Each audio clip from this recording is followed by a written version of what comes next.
রাতের আকাশের তারাগুলো আজ ভীষণ চকচক করছে। শহরের রাত অবশ্য যেমন হওয়ার কথা তেমনই। এক ঝাঁক তারার পাশাপাশি বিশাল বিশাল ফ্ল্যাট, আর রাস্তায় জ্বলছে সোডিয়াম নিয়নের ঝকঝকে আলো। সবাই সবার নিজ নিজ জায়গায় নিজস্ব কাজে ব্যস্ত, কারো কোনো দিকে তাকানোর সময় নেই। ঠিক তেমনি মায়া ব্যস্ত তার ভাবনায়। সে কখন থেকে কি যেন গভীর মনে ভাবছে। সে ভার্সিটি থেকে হুট করে বাড়ি ফেরার পর স্বাভাবিকভাবেই নিজের কাজে ব্যস্ত ছিল সে। দেরি করে ঘুমানো আর দেরিতে উঠা যেহেতু তার ভীষণ অপছন্দ, তাই যথারীতি আর দেরি না করে খাওয়া শেষে শুয়ে পড়েছিল। কিন্তু ঘুম আসেনি তার। কেন যেন কোনোভাবেই মানসিক শান্তি পাচ্ছে না সে। তারপর কিছু না ভেবেই হুট করে ছাদে চলে গেল। ফ্ল্যাটের ছাদটা বিশাল বড়, চারপাশে নানা জাতের ফুলের গাছ, যার ফুলের সুবাস চারদিকে ছড়িয়ে রয়েছে। আকাশের চাঁদটাও আজ পূর্ণ, চাঁদ আলোয় চারপাশ চকচক করছে। রাত এখন প্রায় 11:30টার বেশি বাজতে চলল।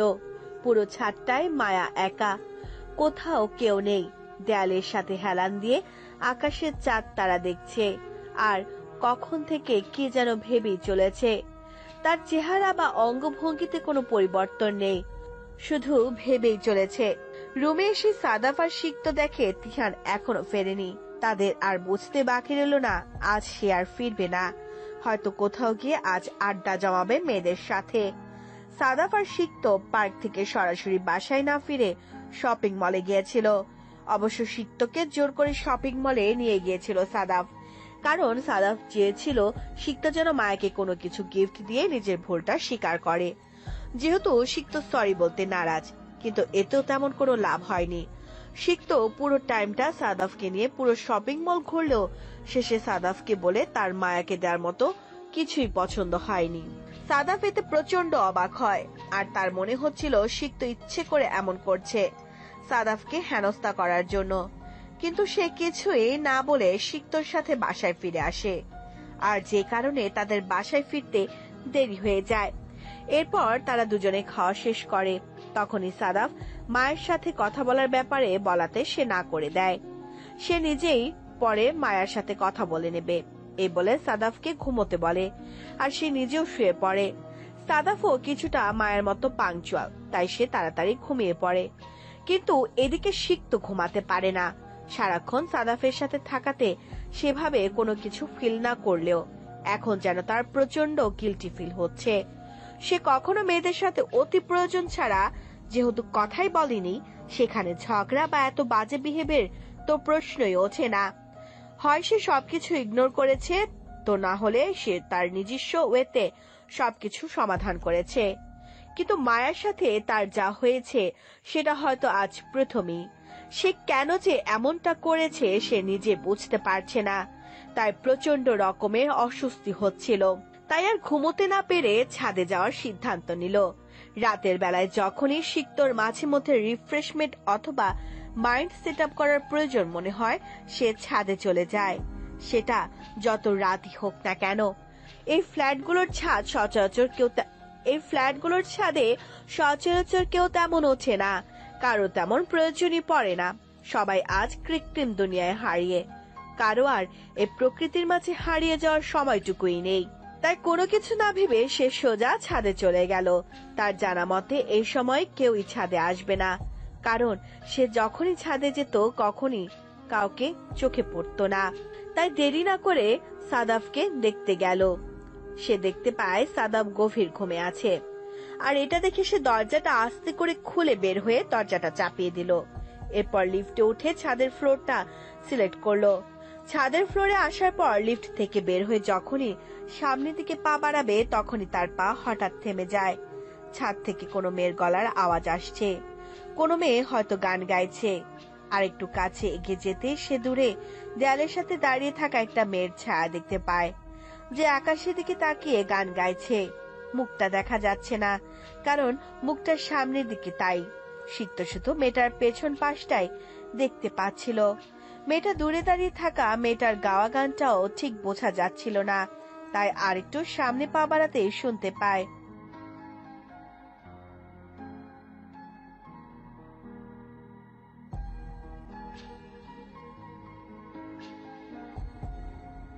মেয়েটার গলা অসম্ভব সুন্দর। কোনো মেয়ের গলা এত সুন্দর হতে পারে তার সিক্তর কাছে কল্পনার মতো। মেয়েটির গলায় গাওয়া এই ইংরেজি গানটাও যে এতটা সুন্দর শোনাচ্ছিল যে তা বলার বাহিরে। সিক্ত যেন পুরোই অবাক। আরো বেশি অবাক হয় যখন সে মেয়েটার দুই হাত পেছনে দাঁড়িয়ে থাকা অবস্থায় বুঝতে পারে মেয়েটা আর কেউ না, সে মায়া, যার গানের সুরের মায়ায় সিক্ত ফেসে গিয়েছে হয়তোবা। তাই গান শেষ হতে না হতে সিক্ত কিছুটা গম্ভীর হওয়ার চেষ্টা করে বলল, তোমার গানের গলায় সত্যি প্রশংসা করতে হচ্ছে দেখছি। ভালোই তো গান গাইতে পারো, ভয় পেও না। আমি আমি সিক্ত, মনে আছে তো, নাকি আবার ভুলে গিয়েছো আমায়? মায়া সামনের দিকে তাকিয়েছিল, কিন্তু হঠাৎ কারো আওয়াজ শুনে একটু ভয় পেল। সাথে সাথে নিজেকে স্বাভাবিক করে পেছন ফিরে তাকায় আর সিক্তকে দেখতে পায়, কিন্তু বরাবর মতো কিছুই বলল না।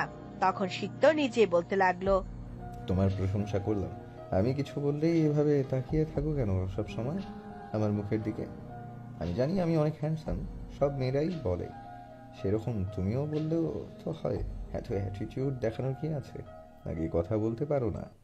দেখো আমার মেজাজ কিন্তু খারাপ হচ্ছে, প্লিজ তখনকার মতো তোমার সাথে আবার খারাপ বিহেভ করার কিন্তু আমার কোনো ইচ্ছে নেই। আমাকে জোর করো না। এই মেয়ে, কথা বলছো না কেন? আমি কি আপনাকে বলেছি আমার সাথে কথা বলার জন্য, আমার গানের প্রশংসা করার জন্য? তাহলে কেন নিজে নিজেই এত কিছু বলছেন? তখন কিছু বলিনি বলে ভাববেন না আপনার সব কিছুই আমি সহ্য করব। ওসব ছোটোখাটো বিষয়ে শুধু শুধু কথা বলে সময় নষ্ট করার ইচ্ছে আপনার থাকতে পারে, কিন্তু আমার নেই মিস্টার সিক্ত।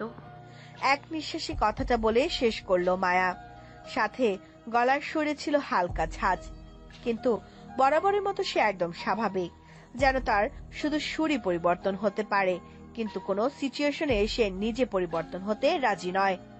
আর এদিকে সিক্ত মায়ের কথা শুনে রাগ না করে একটু অবাকি হলো আর মুচকি মুচকি হাসতে লাগলো। সিক্তর হাসি দেখে মায়া জিজ্ঞেস করলো, হাসছেন কেন? আপনি কি এখানে আমাকে বরাবরের মতো বিরক্ত করার জন্য এসেছেন? নো মিস মায়া, তোমাকে শুধু শুধু বিরক্ত করার আমার কোনো ইচ্ছে নেই। আর আমি হাসছিলাম তোমার কথা শুনে। আমি ভেবেছিলাম তুমি হয়তো কথাই বলতে পারো না। এখন তো দেখি আমি ভুল। আমি তখন তোমার সাথে অমন বিহেভ করার জন্য তোমাকে আমি সরি তো বলবো না, কারণ এই শিখতো আর যাই হোক কোনো মেয়েকে তো সরি বলবেই না। তবে ওই ঘটনাতে আমার হয়তো একটু ভুল ছিল, কারণ আমার একটু মিস আন্ডারস্ট্যান্ডিং হয়েছিল। তো আমি বলবো সেটা ভুলে যাওয়াই তোমার জন্য ভালো, কারণ তুমি আমার উপর ক্ষেপে থাকলেও চাইলেও কিছু করতে পারবে না আমার। লাইক সিরিয়াসলি একটু ভুল? অবশ্যই। তো তুমি কি মনে করো তাতে আমার কোনো দোষ ছিল না? তুমি তখন এত অ্যাটিটিউড না দেখালেই পারতে, তাহলে তো আমার মাথা এতটা গরম হতো না। কেন, অ্যাটিটিউড কি শুধু আপনারই থাকতে পারে? তা মিস্টার সিক্ত, আপনি কি আমাকে আর সব মেয়ের মতোই মনে করেন যে আপনার চেহারা দেখে গলে যাব, আপনার মুখ দর্শন করতে ভার্সিটি যাব, দেন ভার্সিটির গেট দিকে চেয়ে থাকবো? এই আশা যদি করেন তো সেটা আপনার স্বপ্ন হয়েই থেকে যাবে, কারণ এই মায়া ওই সব মেয়েদের মতো মাথা মোটা না যে আপনার উপর ক্রাশ খেয়ে উল্টে পড়ে থাকবো। আর আমি জানি তখন আপনার কোনো কিছু বুঝতে ভুল হয়েছিল, তাই ওসব বাজে বকছিলেন। আর এই সব যা তা বিষয় নিয়ে আমি মাথা ঘামাই না। তো আপনার সরিরও কোনো প্রয়োজন নেই, কষ্ট করে বলারও কোনো দরকার নেই। বাহ, ভালোই তো কথা বলতে পারো দেখছি। তো সবসময় চুপ করে থাকাটা কি অভিনয়? প্রয়োজন ছাড়া কথা বলা আমার পছন্দ না। আপনার যা ভাবার ভাবতে পারেন। Great, I like it. আমিও না তোমার মতো, আমাদের দেখছি অনেক কিছুই ম্যাচ করে। যেমন তুমি কারোর সাথে প্রয়োজন ছাড়া কথা বলা পছন্দ করো না, তেমন আমিও না। কিন্তু একটা জিনিস আমার মাথায় ঢুকছে না, আমি ছেলেদের সাথে তো কমই, কিন্তু মেয়েদের সাথে কখনোই কথা বলার প্রয়োজন মনে করি না। কিন্তু সেখানে তুমি হয়তো প্রথম সেই মেয়ে যার সাথে আমার লাইফে প্রয়োজন ছাড়া এত কথা বলেছি। কেন জানি না, কারোর সাথে কথা না বললেও তোমার সাথে কেন যেন বারবার কথা বলতে ইচ্ছে করে। আচ্ছা, তোমার ক্ষেত্রেও কি সেম? না, আপনি আমার মতো কিনা তা জানা নেই, তবে আমি কখনোই কারোর সাথে প্রয়োজন ছাড়া কথা বলি না, আর ভবিষ্যতেও বলবো না। আর আপনার আমার সাথে কথা বলার ইচ্ছের কারণটা কি জানেন? কি? আমাকে বিরক্ত করা, কারণ আমি প্রথম থেকেই দেখছি আপনি কোনো না কোনো কারণে আমার পেছনে লেগে আছেন। কখনো নিজের অ্যাটিটিউড দেখিয়ে বলছেন যে আমি নাকি অ্যাটিটিউড দেখাচ্ছি, আবার কখনো রাগ দেখাচ্ছেন, তো কখনো ভাব। মায়ের সব কথা চোখ ছোট ছোট করে শুনছিল সিক্ত, আর কথা শেষ হতে জোরে জোরে হাসতে লাগলো, যা দেখে মায়া আবারও গম্ভীর হয়ে যায়। আর সিক্ত বলতে থাকে, মজা পেলাম। এতে মজা পাওয়ার মতো কি আছে? যা সত্যি তাই বলেছি আমি। তাহলে তো আমিও বলতে পারি মিস ব্ল্যাক শ্যাডো, না মানে মিস মায়া। তোমারও তেজ নাকের ডগায় থাকে। কথা যখন বলো তখন তো মনে হয় কথা না, মানুষকে শুদ্ধ ভাষায় অতি নরমভাবে ধুয়ে দিচ্ছ। কি ঠিক বললাম তো? এটা ভুল বলেনি। তবে এক সেকেন্ড, আমাকে প্রথমে মিস ব্ল্যাক শ্যাডো কেন বলছিলেন? আহ, না মানে প্রথমে তোমার উপর কেন যেন প্রচণ্ড বিরক্ত ছিলাম, তো সেই কারণে তোমাকে মিস মায়া থেকে মিস কালো ছায়া, দ্যাট মিনস ব্ল্যাক শ্যাডো নামটা রেখেছিলাম। তাই ওটাই মুখ থেকে বেরিয়ে গিয়েছিল। কারো নাম ব্যঙ্গ করা আমার পছন্দ নয়। তবে যেহেতু আপনি আমার নাম অলরেডি ব্যঙ্গ করে মিস ব্ল্যাক শ্যাডো রেখেছেন, তো আমিও আপনার নাম এখন থেকে মিস্টার তিক্ত রাখলাম। কি সুন্দর না? মোটেও না। আমি তোমার নাম যাতা রাখবো বলে কি তুমি আমার নাম যাতা রাখবে নাকি? তোমার সাহস তো দেখছি সত্যিই কম না। তুমি ভুলে গিয়েছো নাকি আমি যে তোমার বড়? আর এই সিক্তর নাম ব্যঙ্গ করার সাহস কেউ রাখে না। আর তুমি? হ্যাঁ, আমি কেউ রাখি না, কারণ ওগুলো সব আপনার চামচা, কিন্তু আমি তো না। আর আমি আগ বাড়িয়ে কারো পিছু লাগি না। কেউ আমার পিছু লাগলে আমি তাকেও ছাড়ি না। বুঝতে পেরেছেন নিশ্চয়ই মিস্টার তিক্ত? দেখো, এটা কিন্তু ঠিক না। তুমি ভেবো না যে তোমার সাথে একটু ভালোভাবে কথা বলেছি তাই তুমি আমার নামের 12টা বাজাবে। একটুখানি থেমে চারপাশটা একটু ভালোভাবে দেখে নিল। ছাদে সাজানো লাইটের আলো থাকলেও ছাদটাকে যেন বেশি অন্ধকার দেখাচ্ছে। আর এটা দেখে সিক্ত একটা মুচকি হাসি দিয়ে দুহাত বুকে গুজে মায়ের দিকে একটু ঝুঁকে বলতে লাগলো, মিস ব্ল্যাক শ্যাডো, দেখতে পাচ্ছ নিশ্চিত এই পুরো ছাদটাতে শুধু তুমি আর আমি আর রয়েছি, আর কিন্তু কেউ নেই। ভাবতে পারছো নিশ্চয়ই আমি তোমার সাথে কি কি করতে পারি।